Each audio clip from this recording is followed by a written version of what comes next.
باللہ العلی العظیم اعوذ باللہ السمیع العلیم من الشیطان اللعین الرجیم بسم اللہ الرحمن الرحیم الحمد للہ رب العالمین والعاقبۃ للمتقین والجنۃ للموحدین والنار للعاصین شفیع المذنبین خاتم النبیین سید الاولین والآخرین اشرف الانبیاء والمرسلین مولانا و سیدنا و شفیع قلوبنا و طبیب نفوسنا و حبیب قلوبنا نبی المؤید الرسول المسدد المصطفى الامجد المحمود الاحمد ابی القاسم محمد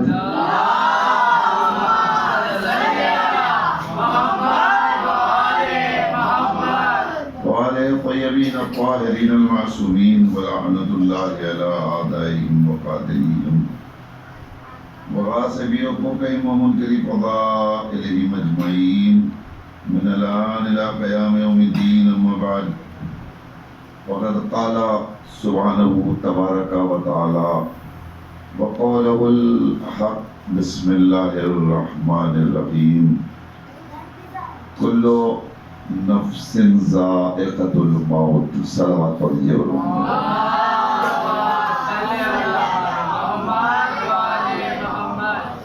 دماسے کے بعد سورہ حمد و 3 بار سورہ اخلاص کی تلاوت فرما کر مرحوم غفور سید محمد رضا ابن سید ریاض حسین کی روح کو ہدیہ فرمائیں.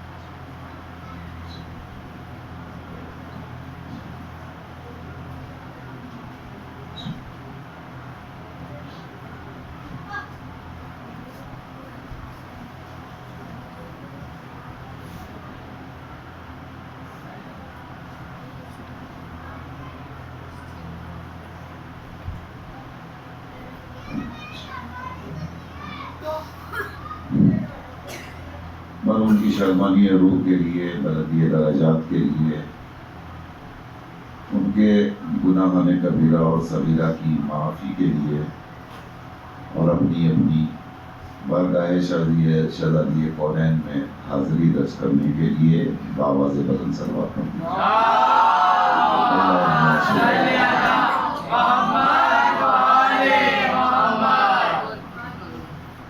ایصال ثواب کی مجلس ہے. ایک مرد مومن تھا جو ہمارے درمیان نہیں رہا. برسی کے سلسلے کی مجلس ہے. اعزا تشریف فرما ہے، محلے کے افراد موجود ہیں. ہمارے ساتھ سب سے بڑا مسئلہ یہ ہے کہ جب تک ہم رہتے ہیں اس وقت تک ہمیں اپنا اور اپنے ساتھ رہنے والوں کا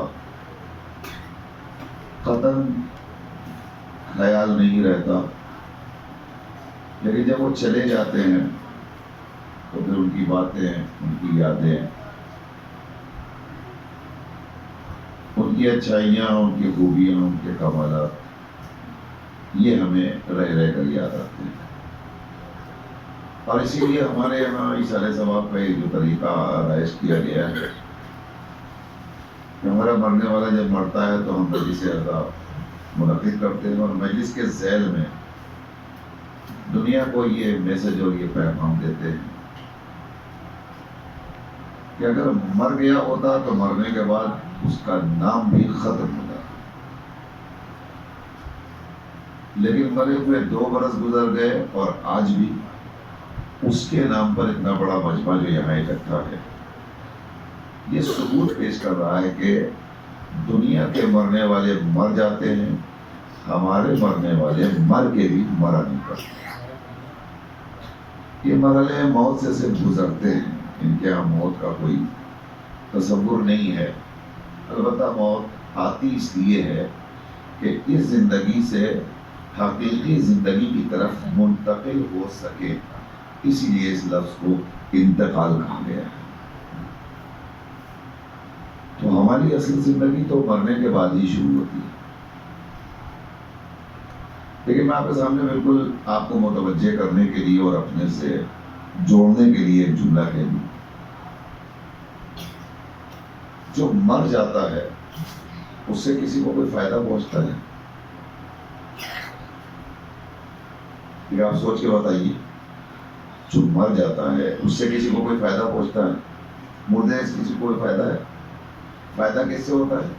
جو زندہ ہو، زندوں سے فائدہ پہنچتا ہے، مردے سے کوئی کسی کو فائدہ نہیں پہنچتا۔ اب میں نے کہا ہمارے مرنے والے مرا نہیں کرتے ہیں، مر کے وہ حقیقی زندگی کے دامن میں چلے جاتے ہیں۔ اب دلیل آپ کو چاہیے، تو دلیل یہی ہے، جو مر جاتے ہیں ان سے کوئی فائدہ نہیں ہوتا، جو زندہ ہوتے ہیں ان سے فائدہ ہوتا ہے۔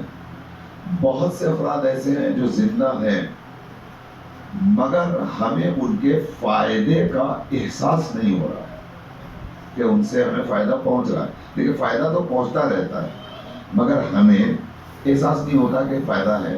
لیکن مرنے والا جب ہمارا مر جاتا ہے تو مرنے کے بعد فوراً اس سے ہمیں جو فائدہ پہنچنے لگتا ہے، ہم اس فائدے کو اگر محسوس کر لیں تو ہمیں یہ کہنا پڑے گا کہ جب تک بظاہر زندہ تھا اس وقت تک ہمیں اس سے کوئی فائدہ ہوا یا نہیں ہوا، مگر جب حقیقی زندگی کا مالک بن گیا مرنے کے بعد تو واقعی اس نے ہمیں بہت بڑا فائدہ پہنچانا شروع کر دیا۔ اور یہ فائدہ کیا پہنچا؟ جیسے ہی مرنے والا مرا تو مرنے کی خبر سن کر ہماری زبان پہ فقرہ جاری ہوا۔ کیا کہا ہم نے؟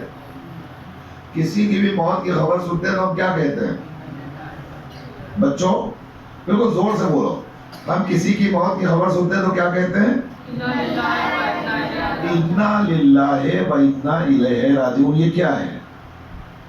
یہ شاعری ہے؟ کوئی افسانہ ہے؟ کوئی کہانی ہے؟ کیا ہے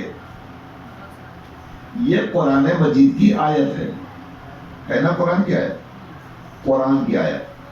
قرآن کی آیت کا پڑھنا ثواب ہے کہ نہیں؟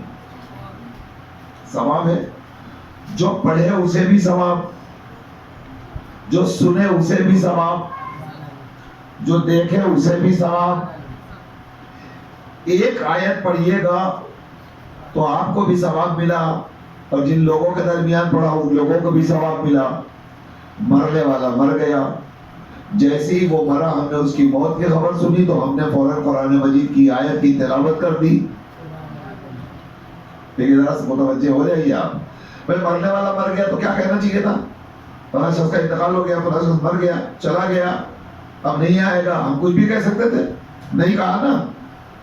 فوراً جو پہلا جملہ پہلا فقرہ ہماری زبان پہ آیا وہ انا للہ آیا۔ انا للہ کا مطلب قرآن کی آیت جاری ہو گئی۔ اب آپ غور کیجئے، اس آیت کے جاری ہونے میں وسیلہ کون بنا؟ ہم نے جو قرآن مجید کی آیت کی تلاوت کی اور ہماری تلاوت جن لوگوں نے سنی سب ثواب کے مستحق ہوئے۔ اس کا وسیلہ کون بنا؟ مرنے والا۔ وہ مرا تو ہم نے قرآن کی آیت پڑھی، وہ مرا تو ہمارے ہونٹوں پر قرآن کی آیت جاری ہوئی اور آپ نے سنا، تو ایک مرنے والا مرا مگر نہ جانے کتنوں کی زبان پر آیا انا للہ جاری ہو گئی، اور ان آیت کے جاری ہونے کو نہ جانے کتنوں نے سنا۔ تو مرنے والے نے مرتے ہی ہمیں پہلا فائدہ تو یہ پہنچایا کہ انتقال ہوتے ہی ہماری زبان پر انا للہ کا فقرہ آیا، جس کی تلاوت کا شرف حاصل کر کے ہم نے خود بھی فائدہ حاصل کیا اور سننے والوں کو بھی فائدہ پہنچایا۔ یہ مرنے والا نہ ملتا تو ہم اس ثواب سے محروم رہتے، مرنے والا مرا تو ہمیں یہ ثواب حاصل ہو گیا۔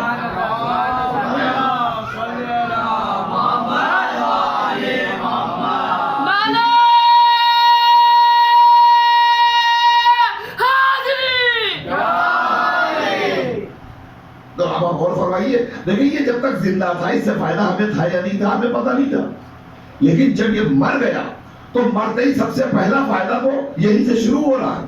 اچھا آپ غور فرمائیے، صرف یہ نہیں ہے کہ یہ فائدہ بس پہنچا کر کے اور چلا گیا، نہیں، یہاں سے اس کے فائدے کا آغاز ہو رہا ہے. دیکھیں آپ ذرا متوجہ ہو جائیے، مرنے والے کے مرنے کا فائدہ کتنا بڑا ہے وہ سنیے آپ. اس انداز کی گفتگو عام طور پہ نہیں ہوتی ہے، مگر آپ سوچئے بھئی زندوں سے فائدہ ہوتا ہے، مردوں سے کسے فائدہ؟ مگر ہمارے یہاں مرنے والے جتنا فائدہ پہنچاتے ہیں شاید زندوں سے اتنا فائدہ نہ پہنچے. میں دلیل پھر دینے جا رہا ہوں. ابھی تو صرف مرا، مرنے کی آپ نے خبر سنی تو قرآن کی آیت کی تلاوت کر دی. اب اس کے بعد دوسرا عمل آپ کا کیا ہوگا؟ اب فوراً آپ نے فکر کی بھائی اس کی تدفین کب ہوگی. توجہ فرما رہے ہیں آپ، تدفین کب ہوگی، کہاں ہوگی، آپ کو فکر ہوئی. اب جب فکر ہوئی تو آپ فوراً تدفین میں شرکت کے لیے اپنے گھر سے نکلے. مرنے والے کی تدفین میں شرکت کے لیے گھر سے نکلا تو جیسے ہی آپ نے گھر سے قدم باہر نکالا آپ کے ثواب کا سلسلہ شروع ہو گیا. اب یہ قدم آپ کے پہنچے قبرستان میں، جتنی دیر آپ قبرستان میں رہے پروردگار نے کہا کہ اس کے اوپر رحمت کا سلسلہ نازل ہوتا رہے. اب آپ قبرستان میں ہیں تو رحمت کا نزول ہو رہا ہے. پھر اس کے بعد آپ سلسلے کو صرف دیکھتے جائیے، مرنے والا مرا ہمیں کتنا فائدہ پہنچا کے جا رہا ہے. اب یہ مر گیا، اب ہم کو دوسری فکر ہو گئی اب اس کو غسل دینا چاہیے. غسل دینا چاہیے یہ کوئی معمولی بات نہیں ہے. جو لوگ غسل دیتے ہیں ان کے رتبے ان کے مرتبے کو پہچاننے کی کوشش کیجیے. یہ جو یہاں افراد بیٹھے ہوئے ہیں میں آپ کی خدمت پیش کر رہا ہوں، یقین مانیے زندگی کے بہت سے اعمال ایسے ہیں جو ہلکے پڑ جائیں گے. صرف غسل دینے کی فضیلت کو اگر آپ محسوس کر لیجئے اور کبھی نہ گھبرائیے. میں ان بچوں سے خطاب کر رہا ہوں، جوانوں سے خطاب کر رہا ہوں کہ آپ کوشش کیجئے کہ جب بھی کوئی مر جائے اور آپ کو خبر مل جائے تو قبرستان میں جائیے تو آپ کہیے میں غسل دوں گا. یہ ہمارے جوانوں کے اندر اگر یہ جذبہ پیدا ہو جائے کوئی مسئلہ نہیں ہے. آپ جائیے اور آپ کچھ نہ کیجئے، مرنے والے کو غسل دینے والے کے ساتھ خالی کھڑے رہ کے پانی ڈال دیجئے.